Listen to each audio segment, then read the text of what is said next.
నరేంద్ర మోడీ గారు ట్రంప్‌కు ఎందుకు వెనుకంజ చేశారు? ఆయన మాట ఎందుకు ఇంటారు? ఎందుకు లొంగిపోయారు?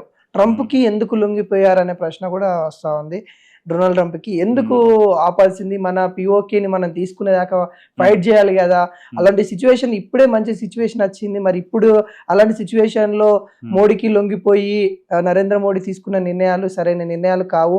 గతంలో గూడా ఎవరైతే ఇందిరాగాంధీ కావచ్చు, వాళ్ళ పాలన ఏ విధంగా ఉన్నాయన్నట్టు కూడా కొన్ని ట్రోల్ వర్షన్ కూడా నడుస్తుంది. ఎలా చూస్తారు?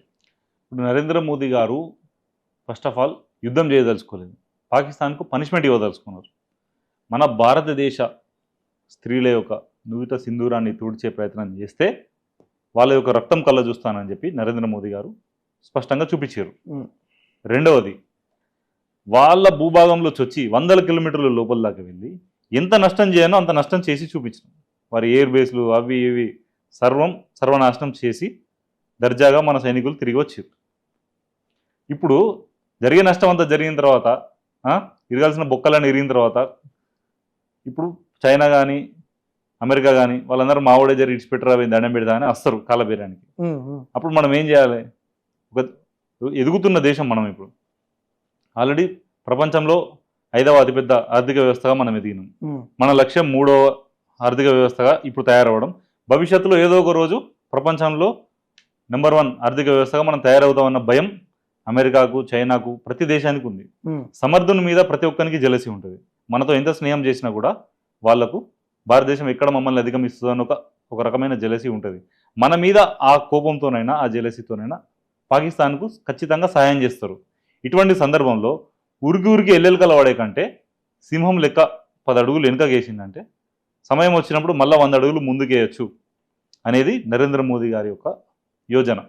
ఇది భారతదేశ ప్రజలందరికీ తెలుసు. ప్రజలంతా ఇప్పుడు అంతర్జాతీయ వ్యవహారాలు, ఆర్థిక వ్యవహారాలు, సైనిక రహస్యాలు, ఈ యుద్ధం చేయడం ఇలా ఇంత డెప్త్ నాలెడ్జ్ అనేది ప్రజలకు ఉండదు. ఏ ఒక్క వ్యక్తికి ఉండదు. ఏ వ్యక్తి అయినా తన వృత్తి ఏదైతే ఉంటుందో ఆ ఒక్క రంగంలోనే నైపుణ్యం కలిగి ఉంటాడు. మిగతా రంగాల్లో మనకు నైపుణ్యం ఉండదు. కానీ మనం ఏం చేస్తాం? ఆ వృత్తి అవసరం పడినప్పుడు ఏదో ఒక వ్యక్తిని నమ్ముతాం, ఆ ప్రొఫెషనల్ని నమ్ముతాం. డాక్టర్ అయితే పలానా డాక్టర్ వైద్యం చేస్తే నాకు న్యాయం అవుతుందని నమ్మకం, పలానా ఆఫీసర్ దగ్గర పోతే మనకు న్యాయం జరుగుతుందని నమ్మకం. అలా పలానా నాయకుని పాలనలో మన దేశం సురక్షితంగా ఉంటుంది అని ప్రజలు నమ్మిన ఏకైక వ్యక్తి నరేంద్ర మోదీ గారు. ఇప్పుడు కాంగ్రెస్లో మీరు అన్నారు ఇందిరాగాంధీ గారు కదా అప్పుడు ఇది చేసిరు అది చేసిరు, మా ఇందిరాగాంధీ ఐరన్ లేడీ ఏమో చేసింది అన్నారు కదా. ఇప్పుడు ఐరన్ లెగ్ ఈ బంగ్లాదేశ్ కోసం చేసిన పోరాటం ఏదో పియోక కోసం చేయొచ్చు కదా. మేము ఇందిరాగాంధీ గారిని గౌరవిస్తాం. ఆమె మన దేశ ప్రధానమంత్రిగా సేవలు అందించిన వ్యక్తి, అందులో ఒక మహిళ. కానీ ఆమె పేరును వీళ్ళు ఈ విధంగా దుర్వినియోగపరిస్తే అననేమి పడనేమి అమ్మారి నీ రాత ఫలమేమి అన్నట్టు ఆమెకు ఉన్న ఆ కొద్ది మంచి పేరును కూడా వీళ్ళు ఇప్పుడు ఇక్కడ బయటికి తీసి చెడగొట్టుకుంటున్నారు. పిఓకే కోసం అప్పుడు ఎందుకు చేయలేదే? ఆమె అప్పుడు యుద్ధం చేసి బంగ్లాదేశ్కు విముక్తి కల్పించిన అంటున్నారు. మరి పిఓకేని అప్పుడే తీసుకుంటే ఇప్పుడు ఈ డిస్కషన్ ఉండేది కాదు కదా. దీనికి సమాధానం ఇప్పుడు అదే క్వశ్చన్ కూడా మీకు రేజ్ అయితే బలూచిస్తాన్ కోసం వాళ్ళ ఇండిపెండెంట్ కోసం మనం చేసినట్టు ఉంది కానీ అక్కడ పిఓకేని స్వాధీనం చేసుకోలేదు కదా. ఈ క్వశ్చన్ మళ్ళీ రిటర్న్ క్వశ్చన్ మనకు కూడా అప్పుడు ఆమె ఎందుకు చేయలేదు? అప్పుడు ఆమె కూడా కొన్ని రాజకీయ పరిస్థితులు అప్పటి పరిస్థితులకు అనుకూలంగా ఆమె నిర్ణయం తీసుకున్నది. అదే విధంగా ఇప్పుడు కూడా ఇప్పుడున్న పరిస్థితులకు అనుకూలంగా ఏం చేస్తే మంచిది అనేది నరేంద్ర మోదీ గారికి తెలుసు, అజిత్ దోవల్ గారికి తెలుసు, రాజ్నాథ్ సింగ్ గారికి తెలుసు. ప్రజలకు నమ్మకం మోదీ గారి పైన ఉన్నది కాబట్టి ప్రజల యొక్క ఏ ఒక్క నమ్మకాన్ని కూడా ఇప్పటి వరకు నరేంద్ర మోదీ గారు ఒమ్ము చేసింది లేదు. మేము ఇచ్చిన ప్రతి హామీ నిలబెట్టుకున్నాం.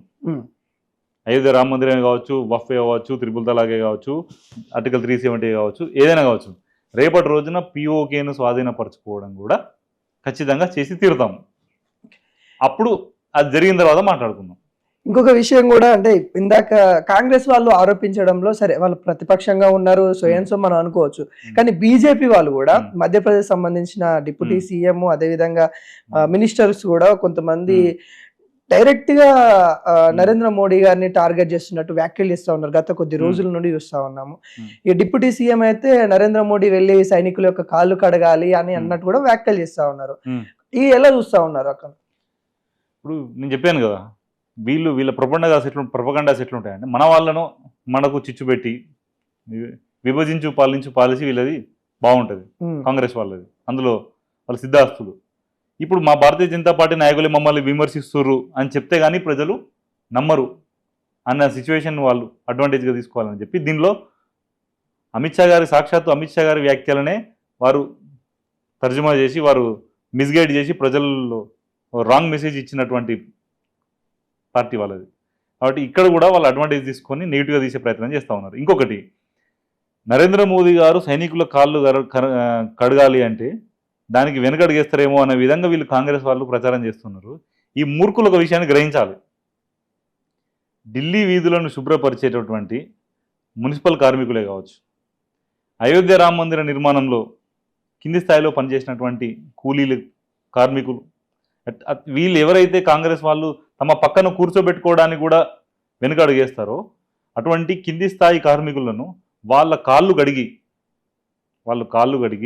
వాళ్ళతో పాటు కలిసి వారిని సత్కరించి వారితో పాటు కలిసి వారితో భోజనం చేసి వారికి సమయాన్ని ఇచ్చినటువంటి గొప్ప వ్యక్తి నరేంద్ర మోదీ గారు. మరి ఇప్పుడు మీరు చెప్పండి, సైనికుల కాళ్ళు కలగడానికి వారు వెనుకడుగేస్తారా? ఇదొక నా యొక్క సౌభాగ్యం అని భావించేటువంటి వ్యక్తి.